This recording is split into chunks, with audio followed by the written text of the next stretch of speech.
إن هذا القرآن يهدي للتي هي أقوم ويبشر المؤمنين الذين يعملون الصالحات أن لهم أجرا كبيرا. السلام علیکم ورحمۃ اللہ وبرکاتہ۔ الحمد للہ نحمده ونستعینه ونستغفره ونؤمن به ونتوکل علیہ ونعوذ باللہ من شرور انفسنا ومن سیئات اعمالنا من يهده الله فلا مضل له ومن يضلله فلا هادي له ونشهد ان لا اله الا الله وحده لا شريك له ونشهد ان محمدا عبده ورسوله اما بعد فاعوذ باللہ من الشیطان الرجیم بسم اللہ الرحمن الرحیم۔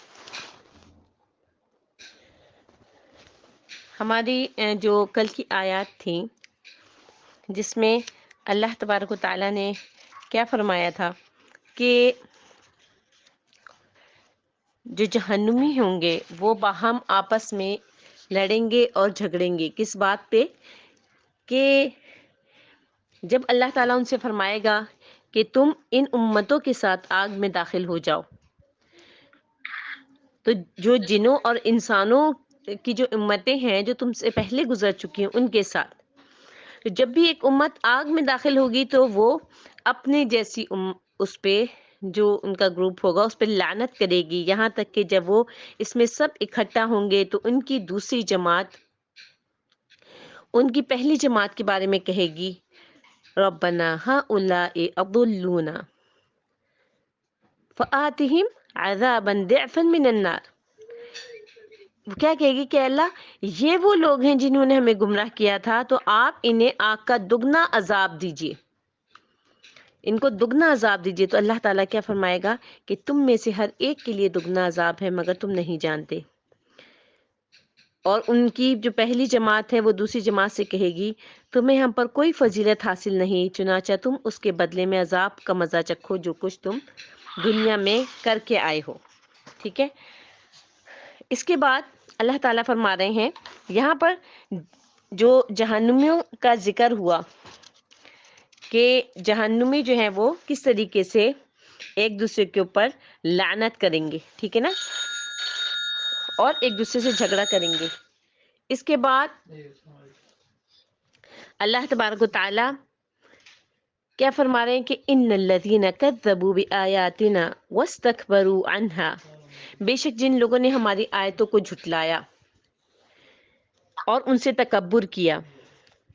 لا تفتح لهم الابواب السماء ولا يدخلون الجنة حتى يلج الجمل في سم الخياط۔ آپ دیکھیے قرآن کی مثالیں دیکھیے کہ اللہ تبارک و تعالیٰ کس طرح کی مثالیں دے رہے ہیں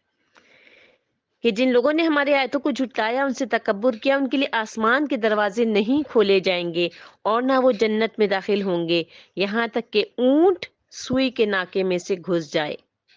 وَكَذَلِكَ نَجْزِي الْمُجْرِمِينَ، اور ہم مجرموں کو اسی طرح بدلہ دیتے ہیں۔ لَهُم مِّن جَهَنَّمَ مِهَادٌ وَمِن فَوْقِهِمْ غَوَاشٍ، ان کے لیے جہنم ہی کا بچھونا ہوگا اور ان کے لیے اسی کا اوڑھنا ہوگا۔ وَكَذَلِكَ نَجْزِي الظَّالِمِينَ، اور ہم ظالموں کو اسی طرح سے بدلہ دیتے ہیں۔ یعنی وہ لوگ جنہوں نے اللہ تعالیٰ کی آیتوں کو جھٹلایا اور تکبر کیا۔ اچھا، اب جھٹلانے اور تکبر کے جب ہم لفظ سنتے ہیں تو ہمارے ذہن میں فوراً کیا آتا ہے؟ کافر لوگ۔ ہمارے ذہن میں کون آتا ہے؟ جو کہ اسلام میں داخل ہی نہیں ہوئے، وہ لوگ جنہوں نے اسلام قبول ہی نہیں کیا، وہ مسلمان ہی نہیں ہیں۔ ٹھیک ہے، تو سب سے پہلی چیز تو جو وضاحت کرنے والی ہے وہ کیا ہے کہ جھٹلانے والوں کے لیے آسمان کے دروازے نہیں کھولے جائیں گے۔ اس بات کو اچھی طریقے سے سمجھ لیجئے کہ جھٹلانے سے مراد ہے اگر آپ اللہ تعالیٰ کی کسی بھی آیت کی تردید کرتے ہیں، انکار کرتے ہیں، قولاً نہیں، یعنی ظاہر ہے کوئی مسلمان ایسا نہیں ہوگا جو کہے کہ میں جو ہے وہ قرآن کی کسی آیت سے انکار کرتا ہوں، ٹھیک ہے، لیکن عملاً جب عمل کا وقت آتا ہے تو وہ انکاری ہو جاتے ہیں، وہ اس کے خلاف کام کر رہے ہوتے ہیں۔ ٹھیک ہے نا، اب آپ اس کی چھوٹی سی مثال ایسے سمجھیے کہ جیسے آپ جو ہے، آپ کی بیٹی آپ سے کہتی ہے کہ ماما میں آپ کی بہت فرما بردار ہوں، میں آپ کی بہت فرما بردار ہوں، میں آپ کے ہر حکم ماننے کے لیے تیار ہوں، آپ مجھے بہت اچھی لگتی ہیں،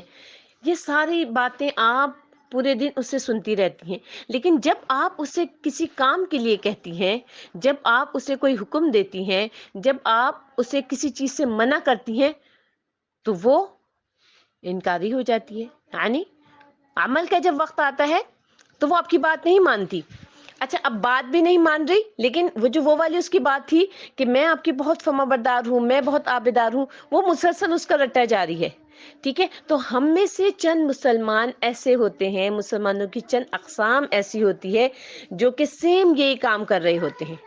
ٹھیک ہے، کیا کہ ہم قولاً تو یعنی اپنی زبان سے تو یہ ادا کرتے ہیں کہ ہم جو ہے مسلمان ہیں، ہم اللہ تعالیٰ کی جو اللہ تعالیٰ نے شریعت نازل کی ہے، اللہ تعالیٰ نے قرآن نازل کیا ہے، ہم اس کے اوپر عمل کرنے والے ہیں، ہم اس کے مطابقت سے عمل کرنے والے ہیں، ہم اللہ تعالیٰ کے حکموں کو ماننے والے ہیں، ہم شیطان کو دشمن سمجھتے ہیں. لیکن جب عمل کا وقت آتا ہے تو ہمارا عمل جو ہوتا ہے وہ اس سے مختلف ہوتا ہے. تو اللہ تعالیٰ کہہ رہا ہے جو جھٹلانے والے ہوں گے نا، یعنی عملی طور پہ جو جھٹلانے والے لوگ ہوں گے، ان کے لیے آسمان کے دروازے نہیں کھولے جائیں گے. اللہ تعالیٰ نے اس آیت میں کیا کہا؟ لا تفتح لہم ابواب السماء، ان کے لیے آسمان کے دروازے نہیں کھولے جائیں گے. ٹھیک ہے، اس قول میں یعنی یہ جو آیت ہے اس سے مراد یہ بھی ہے کہ آسمان کے دروازوں سے ان کا کوئی نیک عمل یا دعا نہیں اٹھائی جائے گی. ٹھیک ہے، تو جو ہے ایک اور قول کیا ہے کہ اس سے مراد یہ ہے کہ ان کی روحوں کے لیے آسمان کے دروازے نہیں کھولے جائیں گے. ٹھیک ہے، تو جیسے کہ اس کی تائید اس روایت سے بھی ہوتی ہے جسے امام ابن جریر نے حضرت برا بن عازب رضی اللہ تعالیٰ عنہ سے روایت کیا ہے کہ رسول اللہ صلی اللہ علیہ وسلم نے فاجر کی روح کے قبض کیے جانے کا ذکر کرتے ہوئے فرمایا، فاجر یعنی جو نافرمان لوگ ہوتے ہیں. ٹھیک ہے، اس کی جو روح قبض کیے جانے کا جو منظر ہوتا ہے اس کا ذکر کرتے ہوئے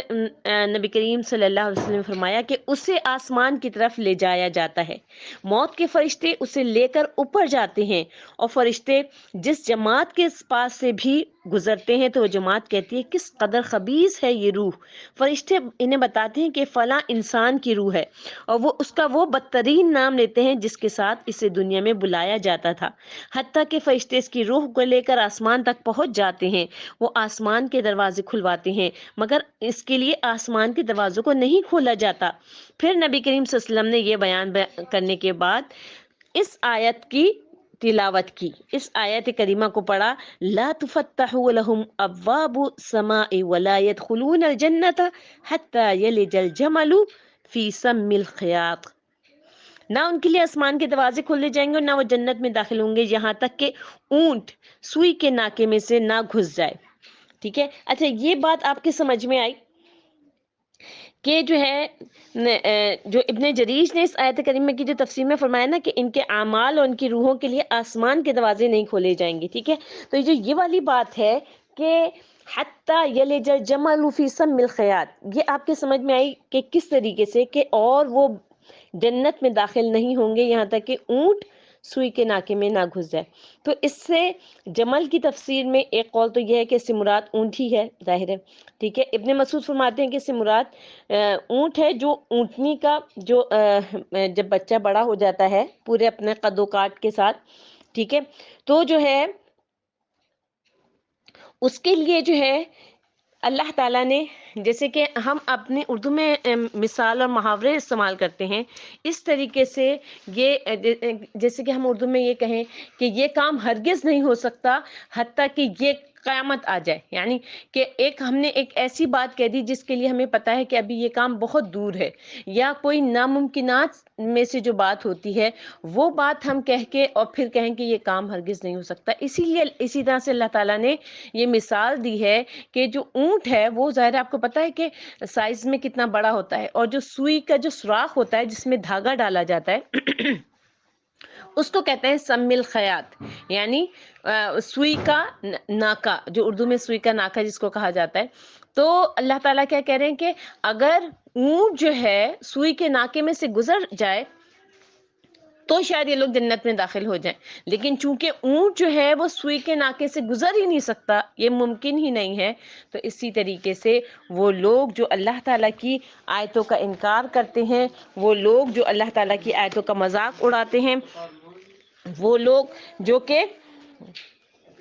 کفر و شرک میں مبتلا رہتے ہیں، تو ان کے لیے جو ہے وہ ایسے ہی ناممکنات میں سے ہے کہ ان کو اللہ تبارک و تعالیٰ جنت میں داخل کرے، ان کو جو ہے وہ ان کی جو گناہ ہے اس سے جو ہے وہ درگزر فرمائے. ٹھیک ہے، اس کے بعد والی آیت جو ہے جس میں اللہ تعالیٰ فرما رہے ہیں والذین آمنوا، ابھی تک جو ہے وہ کفار کا ذکر ہو رہا تھا، اب جو ہے وہ صالحات کا ذکر ہو رہا ہے. ٹھیک ہے، کیا ذکر ہو رہا ہے کہ پہلے تو اللہ تعالیٰ نے کہہ دیا لہم من جہنم مہاد، کہ جہنمی ان کے لیے اوڑھنا ہوگی اور جہنمی بچھونا ہوگی، یعنی ان کو جہنم میں ڈالا جائے گا. اب جہنمیوں کا ذکر کر کے اللہ تعالیٰ کیا فرما رہے ہیں والذین آمنوا وعملوا الصالحات لا نکلف نفسا الا وسعها، جو لوگ ایمان لائے اور انہوں نے نیک عمل کیے تو ہم کسی شخص کو اس کی ہمت سے زیادہ تکلیف نہیں دیتے.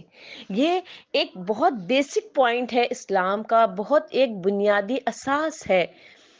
اسلام کی. اگر ہم اس بات کو اچھی طریقے سے سمجھ لیں تو یقین مانیں کہ بہت سارے جو زندگی کے پہلو ہوتے ہیں اس میں ہمارے لیے آسانی پیدا ہو جائے. آگے فرما رہے ہیں اللہ تعالیٰ اولئک اصحاب الجنہ،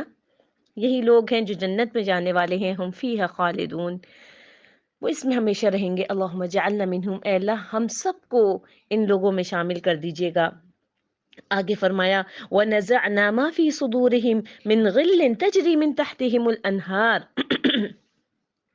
اور ان کے دلوں میں جو کینہ ہوگا وہ ہم نکال پھینکیں گے، ان کے نیچے نہریں بہتی ہوں گی اور وہ کہیں گے،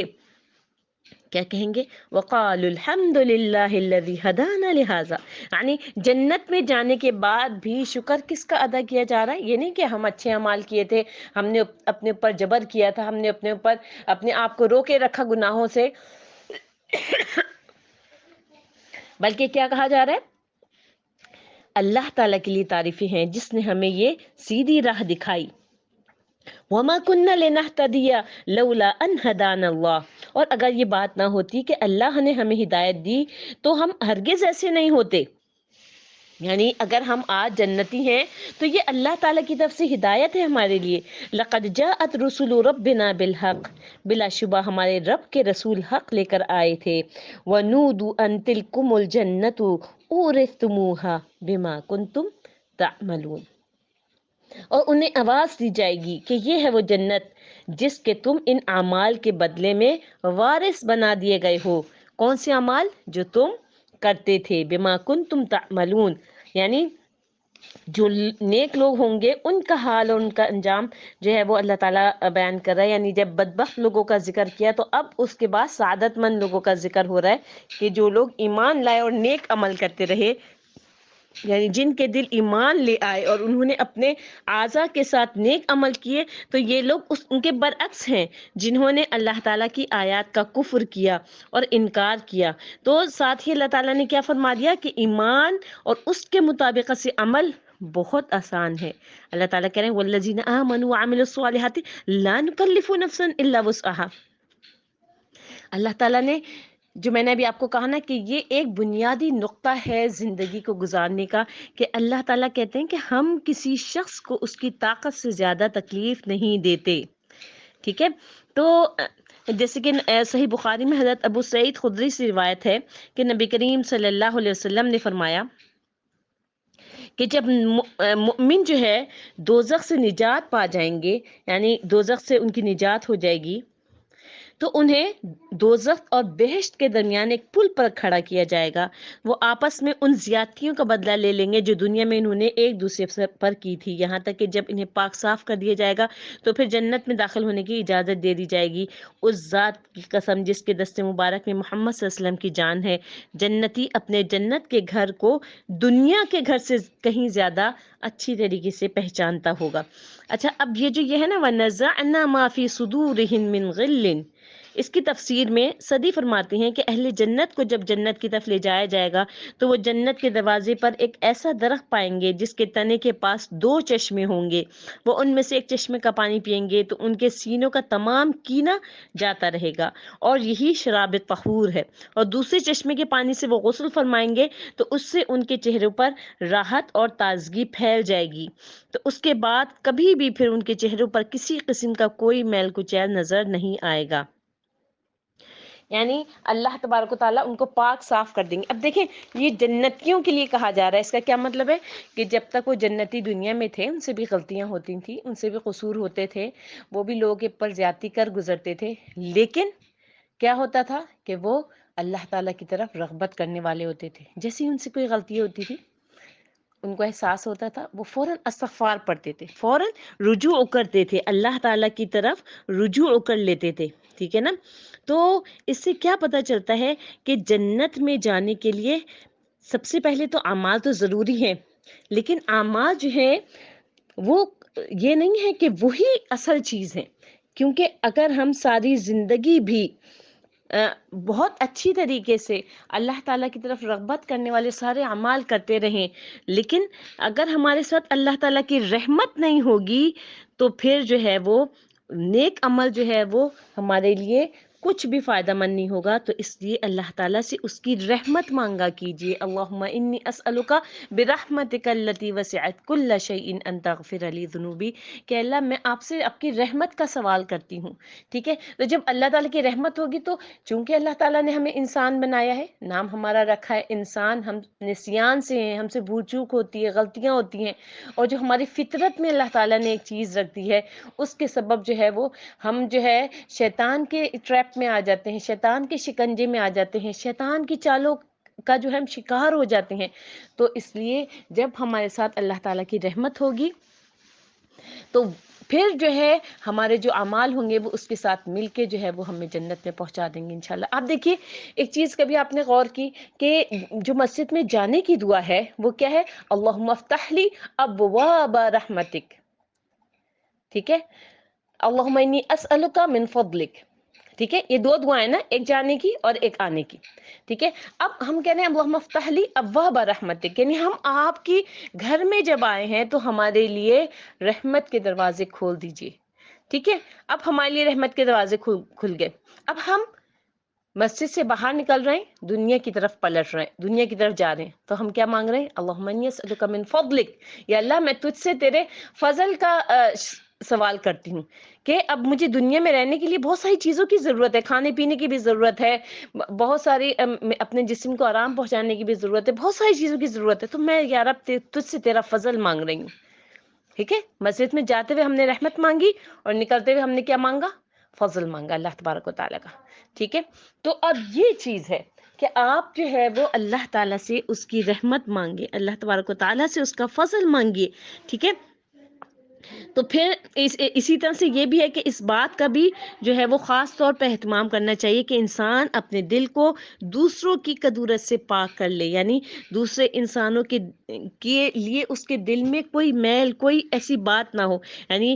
اگر ایسا نہیں ہو سکتا تو آپ دیکھیں کہ اللہ سبحانہ و تعالیٰ ایمان والوں کو ان کی باقی نیکیوں کو دیکھ کر ان کے ساتھ احسان کا معاملہ فرمائیں گے، ان کی غلطیوں کو معاف کر دیں گے، اور معاف کرنے کے علاوہ قنطرہ پر روک لیے جائیں گے، یعنی جو میں نے بھی آپ کو جیسے بتایا کہ جنت میں جانے سے پہلے وہاں جو جگہ ہوگی اس کا نام ہے قنطرہ، اور وہاں ان کے دلوں کو دھو دیا جائے گا۔ جنت کی ایک خوبی کتنی بہترین ہوگی کہ وہاں کسی کے دل میں کسی کے لیے کوئی بغض نہیں ہوگا، کوئی غل نہیں ہوگا، کینہ نہیں ہوگا، حسد نہیں ہوگا، کیونکہ ان برائیوں کے ہوتے ہوئے انسان پر ساری نعمتیں حرام ہو جاتی ہیں، انسان کو نعمتیں اچھی بھی نہیں لگتی، انسان بعض اوقات کھانا پینا بھی بھول جاتا ہے، اس کی بھوک ختم ہو جاتی ہے جب اسے پتہ چلتا ہے کہ کوئی اسے حسد کر رہا ہے، یا پھر وہ کسی کے لیے حسد میں مبتلا ہو جائے، یا کسی کے لیے دل میلا ہو۔ تو بہرحال جنت والے جو ہے وہ کیا کریں گے؟ شکر ادا کریں گے اللہ تبارک و تعالیٰ کا کہ جس نے یہ راستہ دکھایا، اور اس شکریہ کا جواب کس طریقے سے دیا جائے گا کہ اللہ تبارک و تعالیٰ فرمائے گا کہ یہ تمہاری اپنی کوشش تھی، تم نے کوشش کی، ٹھیک ہے۔ امام نسائی اور ابن مردویہ میں حضرت ابو ہریرہ کی روایت کو بیان کیا گیا ہے کہ جو ہے کل اہل الجنہ، جب جو ہے وہ ہر جنتی جہنم کو بھی اپنے ٹھکانے کو دیکھ لے گا، یعنی ہر انسان کے لیے اللہ تعالیٰ نے دونوں ٹھکانے بنائے ہیں، ٹھیک ہے؟ تو جب انسان کو پتہ چلے گا کہ اگر میں نے اچھے عمل نہیں کیے ہوتے، اگر میں نے اللہ تعالیٰ کو راضی نہیں کیا ہوتا، تو یہ والا جو ٹھکانہ نا وہ بھی دکھایا جائے گا اس کو. تو جہنم کا جو یہ ٹھکانہ نا یہ میرا ٹھکانہ ہوتا، ٹھیک ہے نا؟ تو جب وہ اپنے جو جنتی انسان ہے وہ جہنم کے بھی اپنے ٹھکانے کو دیکھ لے گا تو کیا کہے گا؟ اگر اللہ تعالیٰ نے مجھے ہدایت عطا نہ فرمائی ہوتی تو میرا یہ والا ٹھکانہ ہوتا، یعنی مجھے جہنم میں ڈال دیا جاتا. تو اسی طرح اسے اللہ تعالیٰ کا شکر ادا کرنے کا جو ہے یہ موقع ملے گا، اور وہ جو ہے وہ ہر جہنمی جو ہے وہ بھی اپنے جنت کے مقام کو دیکھے گا اور کہے گا کہ اگر اللہ تبارک و تعالیٰ جو ہے وہ میں اللہ تبارک و تعالیٰ کے جو اللہ تعالیٰ نے شریعت بھیجی تھی، جو رسول بھیجے تھے، جو کتابیں بھیجی تھی، اس کے مطابق سے عمل کرتا تو آج میرا یہ ٹھکانہ ہوتا، یعنی یہ جو جنت میں ٹھکانہ ہے آج میرا یہ ٹھکانہ ہوتا. تو وہ چیز اس کے لیے پھر حسرت کا اور ندامت کا باعث بن جائے گا. تو اسی لیے جنتیوں کو جب جنت کے وہ سب مقامات بھی عطا کر دیے جائیں گے جو جہنمیوں کے حصے کے تھے، تو اس روز منادی کر دی جائے گی کہ تم ان اعمال کے صلے میں جو دنیا میں کرتے تھے اس جنت کے مالک بنا دیے گئے ہو، یعنی اپنے اعمال کے سبب تم اللہ کی رحمت کے مستحق قرار پا کر جنت میں داخل کر دیے گئے ہو، اور اپنے اعمال کے مطابقت سے تم جنت کے درجات پر فائز ہوئے ہو. جیسے جس کے اعمال تھے اسی کے مطابقت سے اس کو درجات دیے گئے، ٹھیک ہے؟ اور تم جان لو کہ تم میں سے کسی کا عمل اسے جنت میں داخل نہیں کر سکے گا. صحابہ کرام نے عرض کیا اے اللہ کے رسول آپ کا عمل بھی نہیں؟ فرمایا میرا عمل بھی نہیں، سوائے اس کے کہ اللہ تعالیٰ اپنی رحمت اور اپنے فضل کے ساتھ مجھے ڈھانپ لے. ٹھیک ہے؟ اب آپ یہ دیکھیے کہ آپ جو ہے وہ اللہ تبارک و تعالیٰ کا جب فضل مانگتے ہیں، اللہ تبارک و تعالیٰ سے جب اس کی رحمت مانگتے ہیں، تو جیسے کہ میں اکثر کہا کرتی ہوں کہ لا حول ولا قوت الا باللہ ضرور پڑھا کیجئے کہ یا اللہ کوئی کسی کے اندر کوئی قدرت طاقت نہیں ہے، یا اللہ میں اگر اس وقت یہاں بیٹھ کے کچھ بولنے کے قابل ہوں یا آپ لوگ اس وقت سن رہے ہیں تو یہ اللہ تبارک و تعالیٰ کی رحمت ہے ہم پر کہ ہم جو ہے وہ تھوڑی دیر کے لیے اللہ کا کلام سننے کے لیے جمع ہوئے ہیں، جس کو کہ ایسی مجلسوں کو فرشتے جو ہے اپنے پروں سے ڈھانپ لیتے ہیں اور آسمان سے زمین تک جو ہے وہ پھیل جاتے ہیں اور پورے اس مجلس کو جو ہے وہ ڈھانپ لیتے ہیں، چاہے کلاس زوم پر ہو رہی ہو، چاہے یہ فزیکل کلاس ہو رہی ہو، جس طرح سے بھی ہو، کیونکہ فرشتے دوسرے فرشتوں کو آواز دیتے ہیں کہ آ جاؤ، ہمارا جو جس چیز کو ہم پوری دنیا میں ڈھونڈ رہے تھے وہ ہمیں مل گئی ہے. یعنی اللہ تعالیٰ کا ذکر، اللہ تبارک و تعالیٰ کا جہاں ذکر ہو رہا ہوتا ہے تو اللہ تبارک و تعالیٰ سے دعا کیا کیجئے کہ یا رب العالمین، یا احکم الحاکمین، یہ جو ہماری تھوڑی سی ٹوٹی پھوٹی سی کوششیں ہیں، کاوشیں ہیں، یا اللہ ان کو بڑھا چڑھا کر ہمارے اعمال نامے میں لکھ دیجیے گا. یا اللہ ہم بہت گناہ گار ہیں یا رب العالمین، یا اللہ ہم بہت خطا کار ہیں، یا اللہ آپ اپنی رحمت میں ہمیں لے لیجئے، یا اللہ ہمارے گناہوں سے درگزر فرما دیجئے، یا اللہ اسی وقت بھی آپ کا بلاوا آ جائے گا، یا اللہ ہم آپ کے پاس اس حال میں پہنچے کہ ہم گناہوں سے پاک صاف ہو گئے ہوں. یا الہ العالمین، یا رب العالمین، ہم سب کو جنت الفردوس میں بھی ایسے ہی جمع کر دیجئے گا، یا اللہ اپنے عرش کے سائے تلے اسی طریقے سے جمع کر دیجئے گا. سبحان ربک رب العزت عما یصفون وسلام علی المرسلین والحمد للہ رب العالمین. السلام علیکم ورحمۃ اللہ وبرکاتہ.